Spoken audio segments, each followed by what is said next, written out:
কয়েক মাস আগে নেপালের ৯,০০০ ফুট পাহাড়ের ওপরে এক প্রত্যন্ত অঞ্চলের এই হসপিটালটা এই রকম দেখতে ছিল। প্রত্যন্ত অঞ্চল হওয়ায় এখানে কোনো ইলেকট্রিসিটি ছিল না, তার মানে স্থানীয় ডাক্তারদের চিকিৎসার সরঞ্জাম ব্যবহারের সুযোগ ছিল না, এবং মাঝে মাঝে অন্ধকারের মধ্যেই জটিল অস্ত্রোপচার করতে হতো একটা ফ্ল্যাশ লাইট আর সাধারণ কিছু সরঞ্জামের সাহায্যে। এদের যদি উন্নত চিকিৎসার প্রয়োজন হয় তাহলে তাদেরকে কয়েক ঘন্টা হেঁটে অন্য জায়গায় যেতে হয়, আর এই সীমাবদ্ধতার ফলে এখানে মৃত্যু আর গর্ভপাতের ঘটনা প্রায় ঘটছে। তাই আমাদের লং টার্ম পার্টনার গিভ পাওয়ার, যাদের সাথে আমরা আগের 3টে বিস্ট ফিলান্থ্রপি ভিডিওতে কাজ করেছি, ড্যান আর ড্যারেনকে তাদের সাথে খোলগাঁও গ্রামে পাঠিয়ে দিলাম এই সমস্যার সমাধানে সাহায্য করতে, যেখানে তাদের দারুণ অভ্যর্থনা জানানো হয়েছিল, আর জায়গাটা ছিল নিঃসন্দেহে পৃথিবীর অন্যতম সেরা জায়গাগুলোর মধ্যে একটা। প্রথম দিন সকালে ড্যারেন সঞ্জয় নামে একজন স্থানীয় গিভ পাওয়ার ইঞ্জিনিয়ারের সাথে দেখা করলো, যে নীরা সম্পর্কে একটা মর্মান্তিক গল্প বলেছিল। নীরা গ্রামের একজন মহিলা, যে তার বাচ্চাকে হারিয়েছিল প্রচন্ড ঠান্ডার জন্য এবং উপযুক্ত চিকিৎসা সুবিধা ও সরঞ্জামের অভাবের কারণে। ওকে বর্ষার রাস্তায় সবচেয়ে কাছের বার্থিং সেন্টারের মধ্যে যেতে হতো, কিন্তু সেটাও অনেকটা দূরে থাকায় ও বার্থিং সেন্টারে পৌঁছতে পারেনি আর শিশুটাকে হারাতে হয়েছিল। আর সরকারি টাকার অভাবের জন্য এই হাসপাতালটা অন্তত 2030 সালের আগে পর্যন্ত বিদ্যুৎ পাবে না। হসপিটালে যদি বার্থিং ফেসিলিটি থাকতো তাহলে ওর ক্ষেত্রে পুরো সিচুয়েশনটাই বদলে যেত। ড্যারেন জানতো এটাকে আটকাবার জন্য আমাদের দ্রুত কাজ করতে হবে, তাই সেই গ্রিন প্রোগ্রামের প্রতিষ্ঠাতা মালেসের সাথে দেখা করেছিল, যে অনেক ছাত্র এবং স্বেচ্ছাসেবকদের নিয়ে এই প্রজেক্টটা শেষ করতে এগিয়ে এসেছিল। আমি যখন ছোট ছিলাম তখন মালয়েশিয়াতে আমার ফ্যামিলির সাথে দেখা করতাম। তখন প্রথম আমি সমুদ্র পাহাড় দেখেছিলাম, আর তখনই আমি এটা বুঝতে পারলাম যে যদি আমরা মানুষকে এই প্রকৃতির সৌন্দর্য দেখার একটা সুযোগ করে দিতে পারি, তাহলে নিশ্চয়ই তারা এই পৃথিবী এবং প্রকৃতির যত্ন নেবে। তাই আমরা পুরো বিশ্ব থেকে ছাত্রছাত্রীদের নিয়েছি যারা এই ব্যাপারে ভাবে এবং কিছু করতে চায়, এবং যাতে আমাদের ভবিষ্যৎ প্রজন্মের কোনো অসুবিধায় না হয়, তাই আমরা এই পদক্ষেপ নিয়েছি যাতে এই বিশ্বটা আরো অনেক অনেক সুন্দর হয়ে ওঠে। সঞ্জয় এবং মেলিসার সাথে দেখা করার পরে ড্যারেন খুবই উৎসাহিত হয়ে কাজটা শুরু করে দিয়েছিল, সোলার প্যানেল এবং ব্যাটারি ইনস্টল করে হসপিটালে বিদ্যুৎ আনতে, তার সাথে এই সম্প্রদায়ের জন্য আধুনিক সরঞ্জামের ব্যবস্থা করতে, যাতে এটা একটা আধুনিক বার্থ সেন্টার হয়ে ওঠে। ঠিক আছে, আমরা প্রথম দিনের জন্য প্রস্তুত। 3, 2, 1 বিস্ট ফিলান্থ্রপি! টিমের সবাই এই কাজটার জন্য খুবই এক্সাইটেড ছিল। নিচের দিকটা ঘুরতে হবে। দারুণ! প্রথম দিনের শেষে টিম খোঁড়াখুড়ি এবং সমস্ত ওয়্যারিং শেষ করে ফেললো। আমি সত্যি এদের অস্বীকার করতে পারি না, কারণ এই গ্রামের মানুষদের মধ্যে কিছু একটা আছে। তাদের সভ্যতা, তাদের বন্ধুত্ব, তাদের মেলামেশা আমাকে মাত্র কয়েক দিনের মধ্যেই তাদের পরিবারের অংশ করে তুলেছে। এটা খুবই আনন্দের। আমরা যখন এই বাড়ির সামনে দিয়ে হেঁটে যাচ্ছিলাম, কেউ একজন দৌড়ে ভেতরে ঢুকলো এবং সে ভেতরে আগুন জ্বালালো এবং ধোঁয়া বেরোতে শুরু হলো। আমরা জানতে পারলাম যে সে আসলে চা বানাচ্ছে। এটি আদা সহ হিমালয়ান ব্ল্যাক টি, আর এটা আমার জীবনের সেরা চা।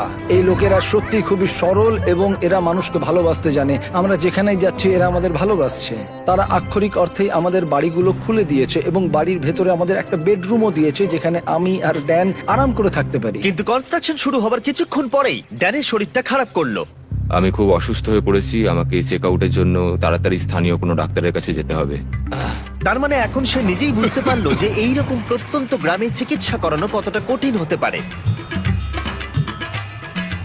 যেমনটা তোমরা দেখতে পাচ্ছ, এখানে সবকিছুই বন্ধ রয়েছে, আর কঠিন বাস্তব এটাই, যদি তুমি এখানের কোনো গ্রামে অসুস্থ হয়ে পড়ো তাহলে কাছাকাছির বড় ফেসিলিটি পেতে তোমায় প্রায় 7 ঘন্টার একটা বড় জার্নি করতে হবে। সৌভাগ্যবশত সেখানে একজন নার্স ছিল যে তার চিকিৎসা করেছিল। ইনি হলেন করুণা, একজন নার্স, এখানকার লোকাল টাউন খোলাগাঁওয়ের মধ্যে থাকেন। ইনি আমাকে সাহায্য করতে এসেছেন। কিন্তু সেখানে কোনো বিদ্যুৎ না থাকায় শুধুমাত্র প্রাথমিক চিকিৎসাই সম্ভব হয়েছিল। সে ধরে নিল যে ড্যানের হয়েছিল গাটি। গাটি। হ্যাঁ, আমার গাটি হয়েছে। গাটি একটা রেয়ার নেপালি ডিজিজ। আসলে এটা সামান্য ঠান্ডা লাগা।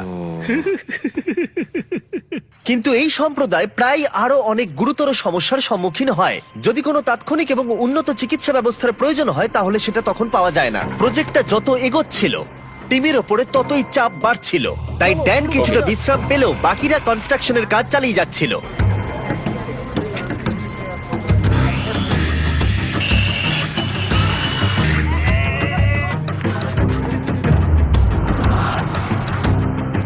যেহেতু এখন সাপোর্টিং স্ট্রাকচার তৈরি হয়ে গেছিল, তাই আমরা সোলার প্যানেল ইনস্টল করতে শুরু করলাম।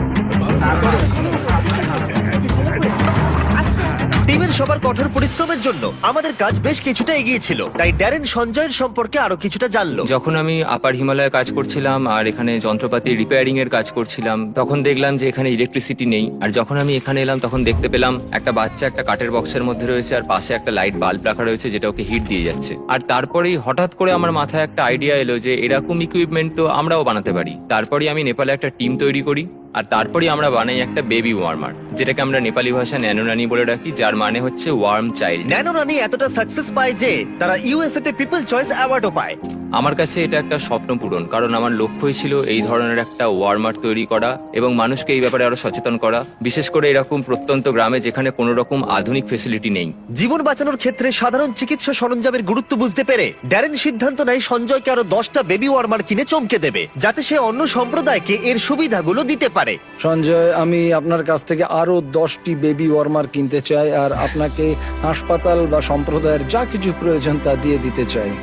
Thank you very much Darren, এটা আমার আর আমার টিমের জন্য অনেক বড় পাওনা। আমি সত্যিই বিশ্বাস করতে পারছি না। আর মাত্র একটা দিন বাকি, আমরা কনস্ট্রাকশন শেষ করার খুব কাছাকাছি ছিলাম,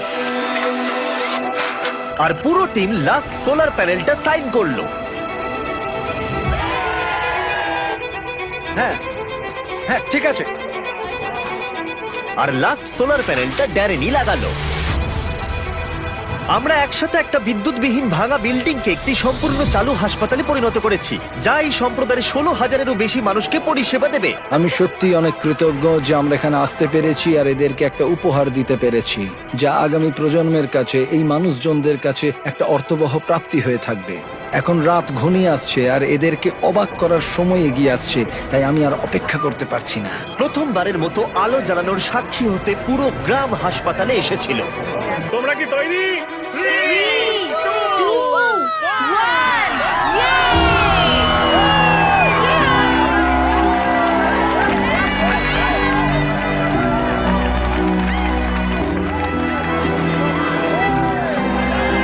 একটি সম্প্রদায় জীবনে প্রথমবার বিদ্যুৎ দেখলো, এটি দেখা যে কি সৌভাগ্যের ব্যাপার তা আমি আজকে অনুভব করলাম।